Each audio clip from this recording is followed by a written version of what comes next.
Okay, so here's a winging it video. Just wanted to give an update to friends and family who've been following a bit of my journey the past few years. So I just left the doctor's office, got some blood work results. So dealing with a lot of different things.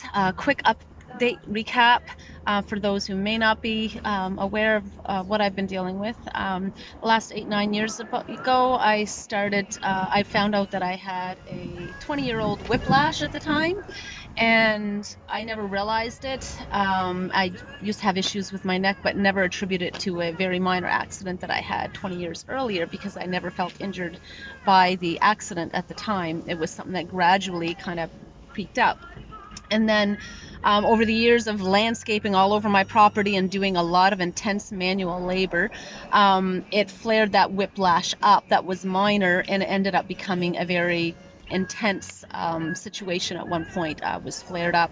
I went and cleaned two big houses that day instead of taking the time to rest, and I came bent over and I could not straighten up. And that's where my whole journey began. Just intense chronic pain eventually took place about, I don't know, 6 months later, where my brain just turned on the pain permanently.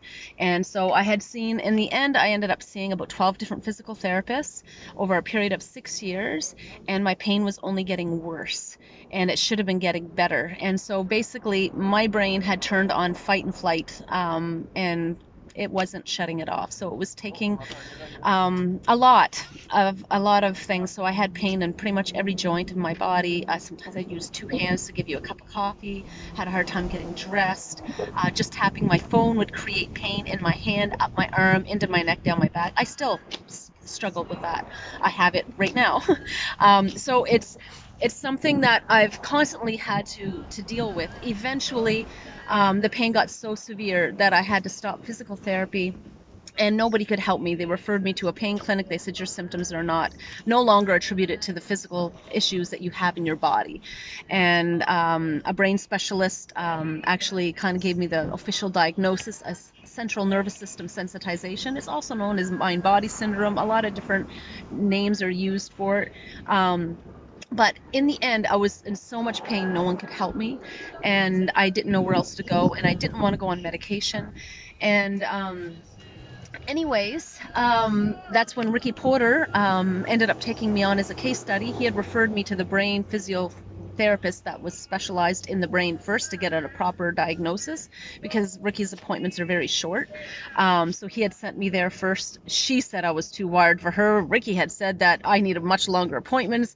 Nobody could seem to help me because my system was so wired. In the end, I lucked out with Ricky, where he had an opening for a case study, and he ended up taking me on for 6 months and literally calmed things down enough in my nervous system and my brain for me to self-regulate and towards managing my life. Now I still have the pain signals turned on from the brain and stuff, but I know the processes that I need to do based on the information I was given from the physiotherapist on how to research it, what I needed to do, practicing mindfulness and a lot of different techniques, changing the way I process and overthink things. And I still do overthink things a lot because I do struggle with certain things there, if you haven't already noticed. Detail. Anyways, all of that to say, he gave me my life back, where I was able to self-manage. Before, I couldn't. I could not manage. I was in so much pain after a while. And 1 month after my case study ended is when we lost our son, Jaden, my beautiful boy. And I knew that I could not relapse into my way of emotionally processing, because my pain just would, it could still come back. And Ricky told me, he said, physically, you were up to a place where you shouldn't be having, like, we've dealt with pretty much most of the physical stuff, 85%. And he said, pretty much what else is going is coming from here, because the brain is what gives us pain. And what turns on the pain.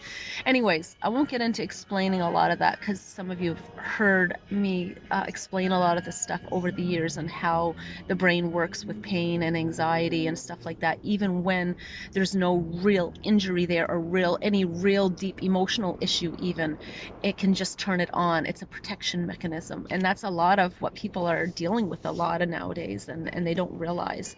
And it's a lot of our processes and our daily routines that we're doing that we need to change so that the body or the brain changes, because what ended up happening in the long run with me is that my autonomic nervous system, the subconscious part of the brain, is turning on the fight and flight for protection. So when you burn your hand, you take your hand off the burner, it's a protection. The brain says, I'm putting pain into your hand so that you know to remove your hand from the stove because you're going to severely injure yourself if you don't.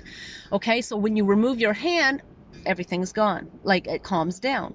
Well, what was happening with my nervous system, and still is, just not as bad since I was a case study, is that the brain is constantly turning on protection mechanisms like pain or anxiety or different things like that. Even when I'm okay physically or mentally, I could do something physically, like I can go on my phone for a little bit and just tap, and I will get pain in my hand, up my arm, down my neck, in my back. If I overstimulate too much with certain things, I could do a little bit of physical work. I could just be raking leaves. If I rake leaves too long, it turns on the chronic pain. So there's just different things that my body thinks is a threat, and so it turns on pain or anxiety or whatever. The anxiety eventually came after 6 years of chronic pain. Then I started having anxiety on top of that because my body just kept thinking I need to protect her, protect her, protect her. Anyways, all of that to say, it has been a real journey for me. Um, so after I was a case study, then we lost our son, and I had to continue a lot of the self-work because the pain just still wanted to come back on. It just wasn't as highly wired as before, so I could self-regulate. Now I know what to do, and I'm able to bring the symptoms down and self-heal and get the symptoms down to the point where I can manage through them. But it's still been a very long, sometimes frustrating journey, but I'm trying to change my mindset even on that, because you're dealing with the subconscious part, the part of the brain, the autonomic nervous system that automatically just works without us cognitively thinking what it is that we're doing wrong. It doesn't change by changing this part of the thinking. It changes from what it's learned in habits and routines of what you've done, like what I've done for the last almost 50 years of processing emotions. Now it's in protective mode. So I have to change the way I think and process emotions and all of that to wire down the nervous system. Overthinking, oversensitive, different things like that I've struggled with my whole life. Not to get into labels and stuff, but I only realized this year that I actually have had ADHD. Not so much now. I mean, it's more like OCD stuff that has kind of gotten a little bit more, but both of those are the body's or the brain's inability to be able to process certain things, as well as other people. So I struggled more with the ADHD when I was younger, not so much now. I mean, although I can be really hyper and over talkative and all that stuff too, but you can have fun. And then the OCD with over detailing, and I found that has gotten harder to deal with as I've gotten older. I don't need to explain that to any of you that know me well enough. So these are things that, thankfully, these processes have really helped me to be able to even get that to calm down more. And some people might think, are you sure you even gotten that calmed down? Because you see my Facebook posts are very detailed. But yes, it would have gone through the roof. I noticed that the last few years, and now my practices and just reminding myself mindfulness, this present moment. Don't need to think about everything that I need to do or want to do, or the things fearing things that could happen or might happen. bringing myself to the present moment and just trying to focus on the now and to calm the mind and not to get into overthinking of everything that I got to do in the run of the day. My nervous system won't let me overthink things like I used to. If I do, my nervous system turns up really high. So, usually it's physical pain. And when I say nervous system or anxiety, it's kind of more of a physical anxiety. Sometimes it's emotional anxiety for sure.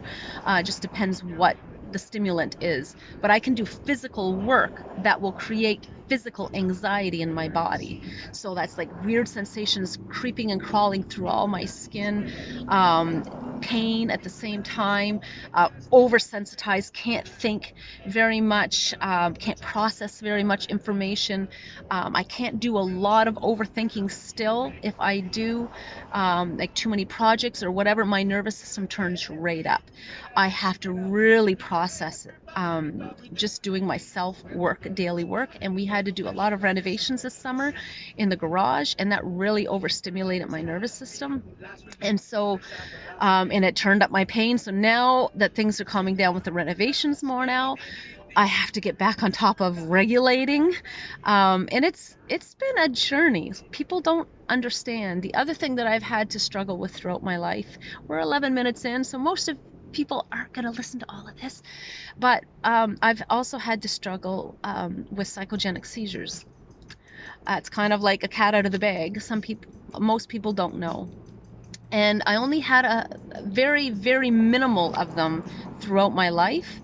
But after we lost our son and my nervous system got overstimulated again with doing computer projects and his memory and all of that kind of stuff, and the computer was a fight and flight fear thing in my brain. So doing that for too many months, trying to accumulate memories and save everything, it turned my nervous system really on high, and those psychogenics restarted. And so they don't have, but I never had so many of them in these last 2 years that I've had in my entire life. I only really had a couple, maybe 2 or 3, when I was probably in my late teens, early mid-20s, and then they've kind of went right down since then. But then after this, my nervous system with the chronic pain, and then it was the anxiety, and then after Jaden passed away, it was stress illness symptoms. I've got the stress illness down. A lot of the anxiety parts are down. I don't get facial flush and red chest and everything, and labored breathing by going for a 5-minute walk. Like all of those anxiety symptoms have calmed down significantly, like practically gone. But I'm still dealing with, certain things. So, and it's been hard because it's like, how long do I have to do these processes to try to self-heal and regulate? And I need to get somewhere so that now that everything that I've learned through this journey has been life-changing. Would I want to go back and say, let's do this all over again? But would I want to take back all the chronic pain and all the different things that I've gone through? I'm not talking about that, losing my son. I'm not talking about that. I mean, if I could take back that, yes, but the chronic pain and the different things that I've gone through my life, will I take that back so that I wasn't, I can't say that I would, because what I've learned through the process of having to change to wire down my nervous system and my brain has been invaluable to me. I've had more peace of mind and clarity, and in my negative energy processing through an emotional pain. I don't know how to explain it. It's like it's at the height that it's been in my nervous system in my whole life, but at the same time I feel the most healed and clear minded emotionally and mentally than I've ever been in my entire life. So the processes that I've learned have been invaluable, and they have changed and impacted my life immeasurably. But at the same time, my body has been very much turned on the last number of years. So it's trying to change that subconscious part that's in the autonomic nervous system part of the body. And most people don't understand what that means. When you say autonomic nervous system, think of it as automatic. So that's the things that we do automatically without having to think about it. Our breathing, our digestive system, things that we don't have to think about doing it, our body just does it for us. Well, that's in the autonomic nervous system of the body.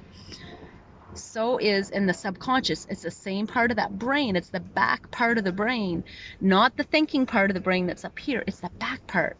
The back part of doing something over and over and over, like driving to the same workplace every day for so many years. You don't have to think about where you're driving to get there. You'll just get there. But you can't do that if you're going to a new place. You've got to think about where you're going. That's this part. The subconscious knows how to do it without you even cluing in. Okay, so that's the difference. So I have to heal that back part, not heal, but reprogram it. So when I've done something for 50 years or 40 something years when it started, of processing the way I processed emotions, overthinking, taking too many things to heart, not expressing how I really felt, or if I did, not feeling understood or heard, or feeling rejected because, when I was younger especially, being so hyper, I didn't know how to fit in. I had a hard time fitting in. People don't realize that. They say, oh, you're so social and you're so this. You don't understand how hard it was for me growing up. I really, really had a hard time making friends. I was very hyper. I didn't know how to, in a situation, I'd get very hyper and I didn't know how to self-regulate and bring it down. So I'd stay hyper and drive everyone nuts. You either loved me or you're like, oh, and I had a hard time being able to compute certain things. And so yeah, I struggled with that and not knowing how to process through certain things. And I didn't, there was just a lot of different things. So now my life is changing, and I'm self-regulating, and I'm learning, that all these processes of not knowing how to handle my emotions properly and different things, it's coming up in the body. And no matter who you are, one way or the other, the way that we store stress in the body eventually will come out as we get older, especially. We might be able to handle it for a good part of our lives, but as you get older, if you don't find processes of learning to let go of the negative emotions instead of feeling them and then letting them pass by, kind of like clouds. You see them, you recognize the emotions, you feel the emotions, you don't suppress them, you feel them and acknowledge them, but then you let them go, because holding on to them, it stores that stress into the muscles and into the tissues of the body and creates health issues. It can be digestive issues. It can be fibromyalgia. It can be chronic pain. It can be PTSD. It can be anxiety. It can be depression, gut health. There's so many different ways that it comes out in the body. Cancer, there's a lot of things. So we need to learn to process through. And that is key to getting our health, having good health. And then of course, there's all the different aspects. We need to exercise. We need to eat healthy. We need to get fresh air, get connected with nature, ground yourself. Get your bare skin onto the ground, onto the earth. There's so many different techniques that we should be doing to just naturally be healthy that we don't do, and we need to get back to that, learning to talk out of our emotions. If we can't talk it out because it's not gonna write them out, get right. There's different ways, but we need to be able to express and to feel, but not over identifying with the emotions and staying locked into negative emotions. Again, you feel them, you acknowledge them, and then you let them pass through. Don't hold the anger, don't hold the resentment, don't hold the pain. We have to learn to let it go. And it's a process. I know, because I'm having to deal with it on a daily basis, not because I've chosen to all my life. It's because the damn chronic pain put me on this road of journey that the only way I want to be pain-free, I have to change the way I think and what I do and how I process. And it has been invaluable lessons for me because I've had to learn these processes if I wanted to live life normally. Which brings me to what the whole point of this video was, and an update. Now, some of you may say, oh, I can't believe you're gonna try medication. Today I went to see the doctor, and I shared with her my journey because I'm also perimenopause, right? And so my body's been going through a lot of changes and a lot of chronic pain and anxiety, and all of these things can be perimenopausal as well, symptoms, hormone changes, and all of this. So I want to narrow down what's going on. So I started supplements this past spring, so magnesium, vitamin B, vitamin D, vitamin C, stuff like that. And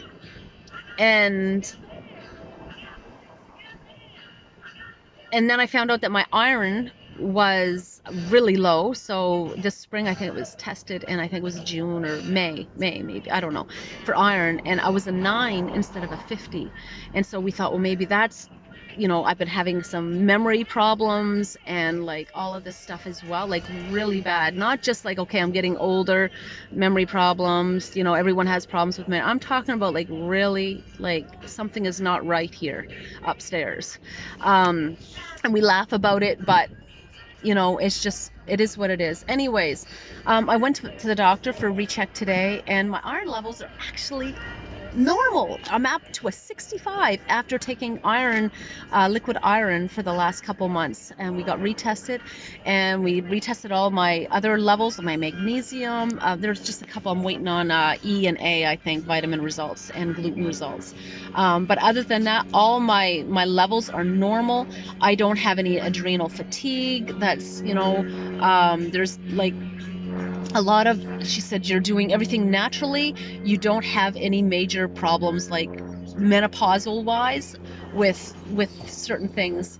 And so I told her, kind of what I've been dealing with, like in my nervous system and chronic pain and stuff. And so we came to a conclusion today that I am actually going to try a medication.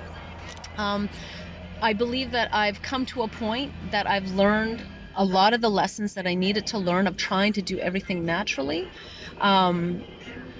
But I think the next step right now, I'm going to try some medication. She said this medication doesn't have a lot of side effects. Like last time I was suggested this before I was taken on as a case study was pregabalin, and I'm like, I don't want to take that. I didn't like the results that I seen on it.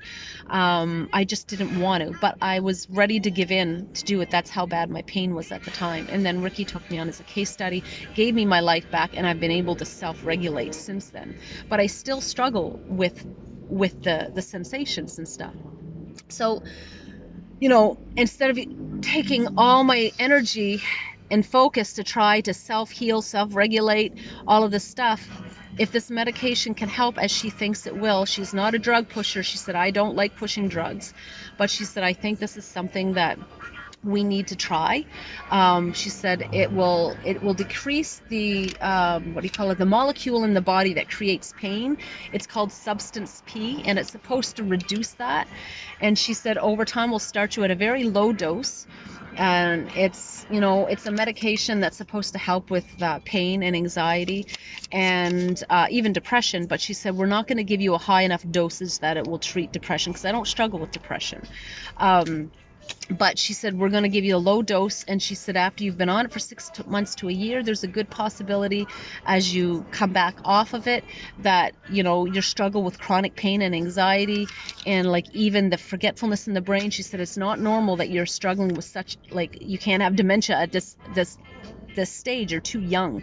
She said, these are all symptoms of an overstimulated nervous system. And she really understood. And this is a new doctor, because my doctor, she's busy, so this is a resident doctor, and so it was the first time I got to talk to someone different. although my doctor's really great too. But she really seemed to understand what I was dealing with. And, as I shared with her my story and stuff, it was so touching. She held up with tears and blowing her nose and apologizing. I'm like, I didn't even think she was all that emotionally engaged. And then she starts crying, and I'm like, she was just like, she really heard me, is basically what I'm saying. And I had this peace. Whether it's because she just heard me and she seemed to understand the symptoms instead of just trying to throw a medication out, or not really interested. She really seemed to understand what was going on in my body. And she said, I think this is the next step for you. You've tried the natural means, and now we know that your natural things in your body are normal. So there's not like your hormones are all off, or you have adrenal fatigue, or you've got this going on or this going on. You're actually good and healthy. So our next step is to reduce that molecule that's being produced in your body that is oversensitizing everything. So it's not supposed to come with a lot of side effects except for the first few days. She said worst case scenario, maybe 10 days, but that's rare. But maybe some nausea, stuff like that. So we're going to give it a whirl. And it's called vanilla flaxen or something like that. I don't want to really get into all the feeder talk about medications and stuff, because I just need to try this next step. But it's not supposed to, this one here doesn't come with all the side effects and the bad reputation like pregabalin does. It is going to be it is a drug, which I wanted to avoid. But I'm thinking this is my next step in my journey to try. She said maybe 6 months to a year, and then I may be able to go off of it and kind of live back more of a normal life. Again, instead of focusing every time I do, like if I rake my yard too long, or if I go on the computer for like an hour, or I do certain things, my pain turns on, my anxiety turns on over things. It's like, if I overthink things too much, it turns right on. And it's like, I just want to get back to living normal and being able to do things without having to always like take a step back. I can't do too much work. I can't do this too much, because if I do, it's going to take me weeks to like re-regulate my nervous system and to like get my pain to calm down. So if I can get this stuff to calm down, I've learned a lot of lessons this past few years, the last 2.5 years, since I understood actually what was going on in the brain. And it's changed my life. It's changed my life. I still struggle, with OCD symptoms and stuff like that, and anxiety and overthinking and different things. But I'm learning to bring that down and regulate. And as I'm learning these lessons, if I don't have to put as much focus on healing here, thinking if I can get my symptoms down enough, then maybe I can start using these new techniques and these new things that I've learned to help others, instead of always like, I got to regulate. I can't take too many people's, what I mean? I can't deal with too much because it'll turn on my own symptoms. So I've always had to I have to be very careful how much emotion I give out, how much stimulation I give out. So if I can start getting my pain symptoms down and my physical anxiety symptoms and stuff down, and regulating my nervous system, then I can start channeling a lot of this good energy that I've been feeling the best of within my entire life towards maybe helping others or accomplishing something a little bit more in my life. I still, even if I get that stuff down, I know that I still have to work on doing it. That's still going to be a process, but maybe, if I can get some of those things down, I can start working on the other emotional things that's holding me back, of stepping forward or stepping out. I still have to work through that kind of stuff. So less focus on dealing with the physical and anxiety pain and all, what I'm saying. And maybe I can refocus on to some more important things and grow a little bit deeper. I think I've really learned a lot of the lessons that I needed to through this process. And whether we say that there's a higher purpose for going through what we go through, or if we create our own purpose for what we've gone through, whatever way you want to look at it, find the purpose or find the lessons that we can learn through the most difficult times of our life. Find the lesson. Find the lesson in the most difficult times in your life. What can I learn through this? What can this teach me? One of the lessons that I realized that I need to personally work on is not worrying about what everyone else thinks about me, not wanting everyone else to love me so big and so much that it heals me. And that's what I've done all my life. I've wanted someone else to help heal the wounds in my heart and in my emotions and make me feel better. Now, what I'm realizing that is if I love myself and I take care of myself and I realize that my value is not based on what you think of me, it's what I think of myself. And if I can find that, then I can self-heal. I don't need you to heal me. I can heal me. Does that mean that I don't need people? Damn no. I need people in my life. You are a huge part of my life. Those that are in my heart, you know that I love you, and I am all about community and, all of that. I love that, and I see the value and the necessity for that to be in our life. Not social media, connecting, one-on-one, getting together, talking to each other, having fun, laughing, communicating. That is huge, huge, huge, huge to our healing and our social and mental and emotional development and all of that. I'm not belittling that. But if I depend on that for my healing, I will never be healed, because it really comes to do with what do I think of myself? What is the value? You can love me, but if I don't love myself, it's not really going to do me a whole lot of good. I'm always going to need you or someone to make me feel better, but if I don't feel good about myself, I'm not going to heal.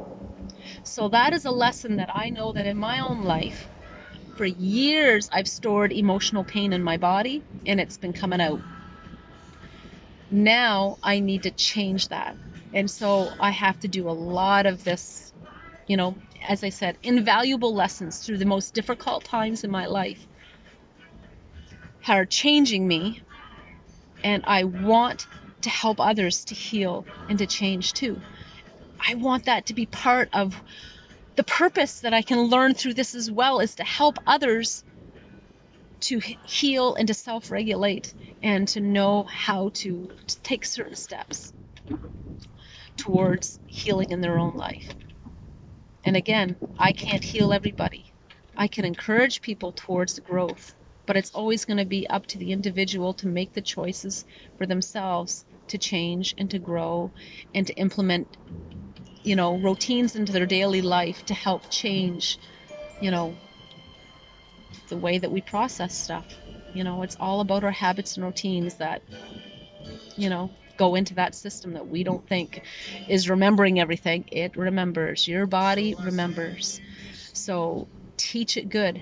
Teach it peace. Teach it love. Teach it acceptance. And anyways, so yeah, I've done a big long ramble.